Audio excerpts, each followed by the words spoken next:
በኢትዮጵያ ተጀምሯል። ከዚህ አንፃር እንግዲህ ሰፊ ቅስቀሳ ሲያደርጉ በጉዳዩ ላይ የተለያዩ ጽሁፎችን ሲያቀርቡ ከነበሩ ኢትዮጵያውያን ፖለቲከኞች አንዱ አቶ ልደቱ አያሌው የሚጠቀስ ነው። ልደቱ አያሌው በቅርቡም ሀገረ ከአውፒ በሚል ርዕስ ያወጣው ፖለቲካ ቀመስ ልቦለድ ላይ ይህንኑ ጉዳይ በሰፊው አንስቷል። እሱ ላይ መነሻ አድርገን በኢትዮጵያ እየተካሄደ ያለውን ህዝባዊ እምቢተኝነት በተመለከተ ልደቱ ምን ይላል የሚሉ ጥያቄዎችን ከተለያዩ የህብረተሰብ ክፍሎች መጥተውልናል። እነሱን መነሻ በማድረግ ልደቱን እንግዳ ያደረግንበት የዛሬውን ዝግጅት እንድትከታተሉ እንጋብዛለን። መልካም ቆይታ።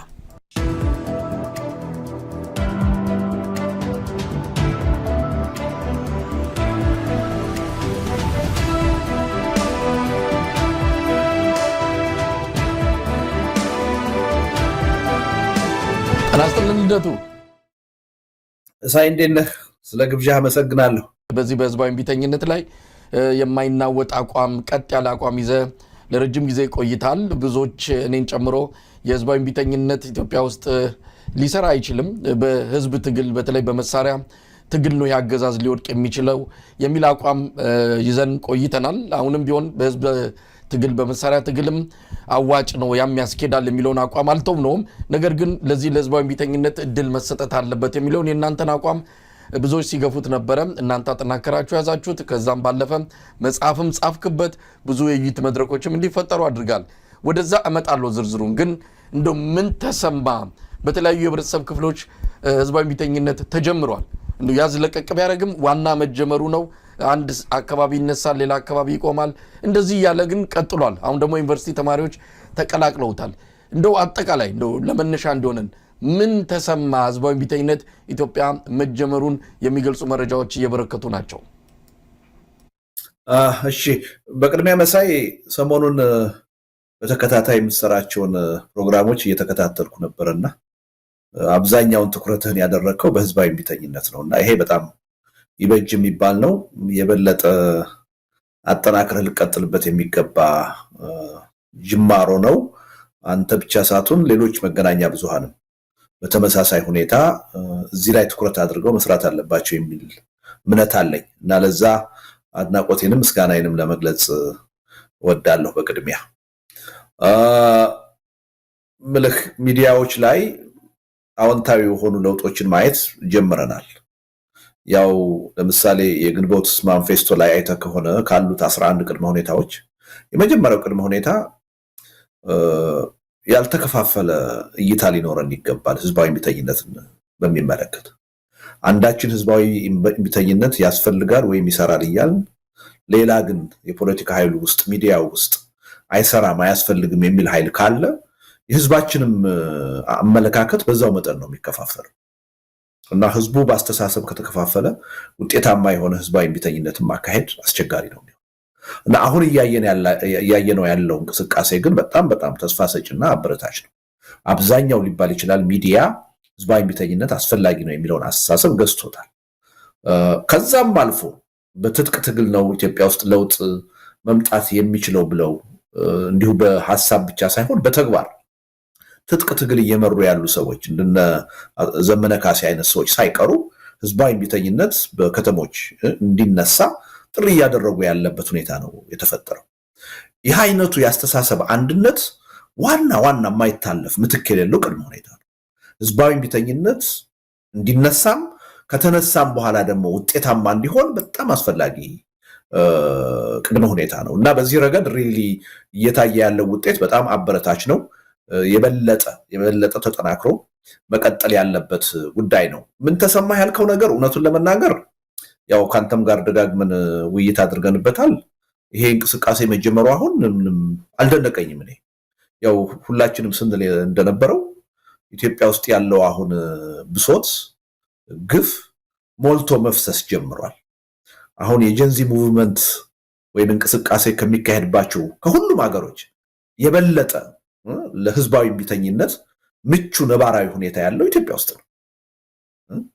ከነሱ በብዙ እጥፍ ነው ከፍተኛ የሆኑ ፈርጀ ብዙ የሆኑ ችግሮች፣ መከራዎች ኢትዮጵያ ውስጥ ነው ያሉት እና አንድን ህዝባዊ እምቢተኝነት ደግሞ እንዲነሳ የሚያደርገው ነባራዊ ሁኔታው ነው።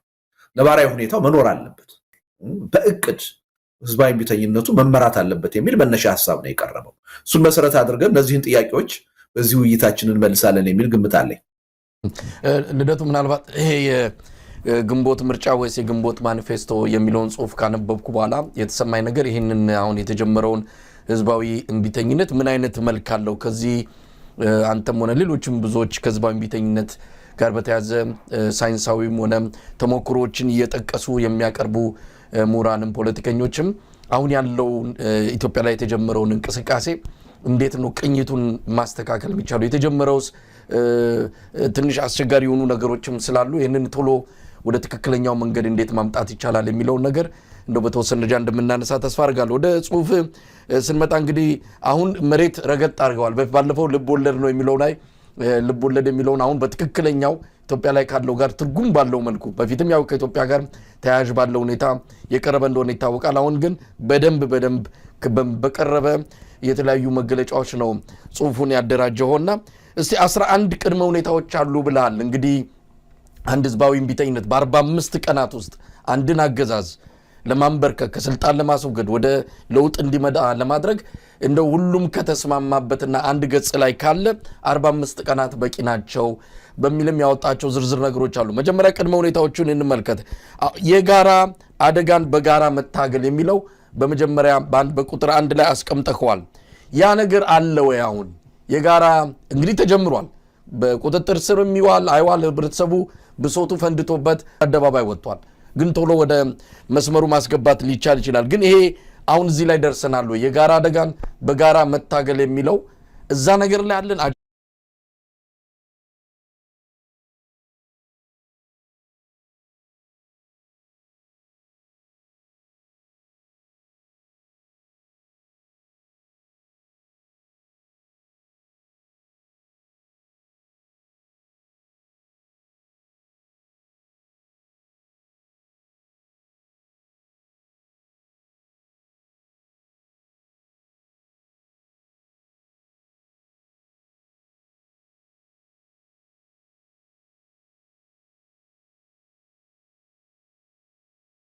አጀንዳው አንድ ነው።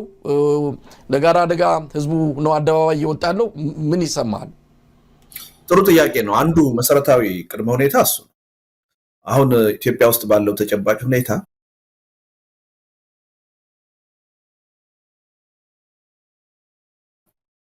አገዛዙ እየፈጸመ ያለው በደል፣ በህዝቡ ላይ እየደረሰ ያለው ሰቆቃ አንዳችንን ከሌላችን የሚለይ አይደለም።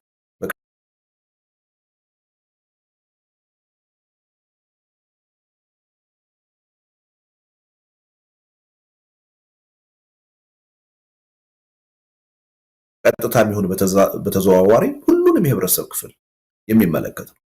በኑሮ ውድነት የተለየ ህብረተሰብ አይደለም የሚሰቃየው፣ ሁሉም ህዝብ ነው እየተሰቃየ ያለው። በጣም ጥቂቶች ሊኖሩ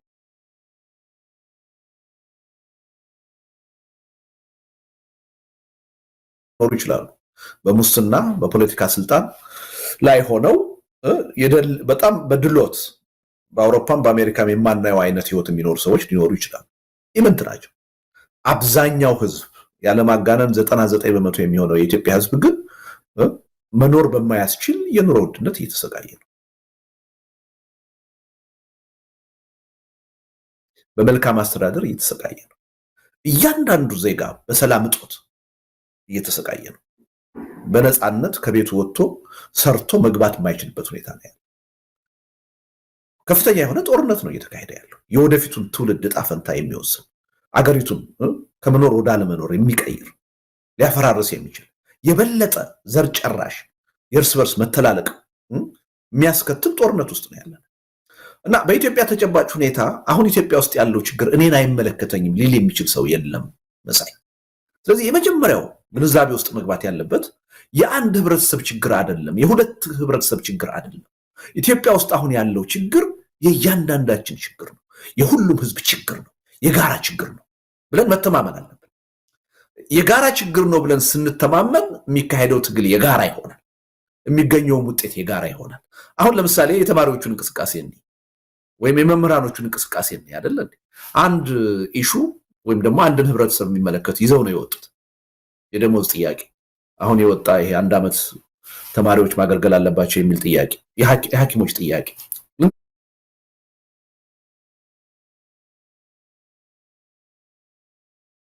ልንቀጥል እንችላለን።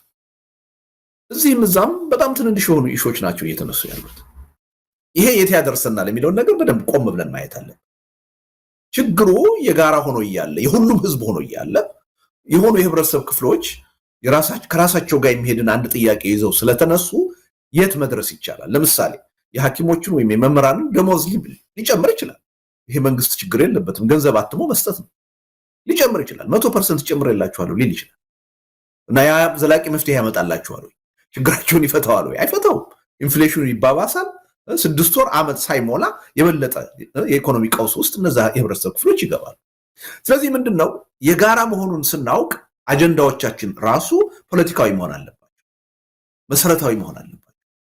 ስለዚህ አሁን የደሞዝ ጥያቄ፣ የኮራፕሽንን የመታገል ጥያቄ እንደሱ አይደለም መሆን ያለበት። በቃ ይሄ አገዛዝ